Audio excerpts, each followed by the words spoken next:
This is the Lone Crater YouTube. We hope this video helps. You start by verifying your Minecraft PE version and device platform. This matters because jar files target Java Edition. Once that's clear, make a full world backup and copy it to a safe folder. Don't skip this. Next, transfer the jar to your computer and install a jar extraction/conversion tool. You'll use it to pull assets and code. Make sure to keep notes of paths and file names, because organized files speed up the conversion and reduce errors later. Now you extract the jar, pull assets, resource files, and any compiled classes. Once done, convert Java-side logic and textures into Bedrock-compatible formats.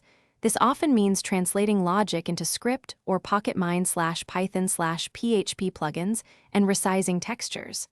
Then assemble those outputs into a behavior and resource pack folder, including manifest. JSON with correct UIDs and version numbers. Be meticulous with naming and folder structure, because Minecraft PE requires exact paths. Finally, install the pack by transferring the pack or folder to your device and importing it into Minecraft PE, then enable behavior and resource packs in the world settings. Test incrementally. First assets, then behaviors, then full gameplay, so you isolate failures quickly.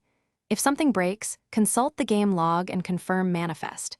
JSON UIDs, file paths, and script compatibility. Mismatched names cause most issues. If conversion failed, re-extract the original jar and redo the specific asset or code step. Replacing only the broken piece saves time.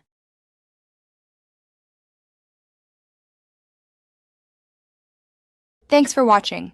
Consider subscribing if we helped you.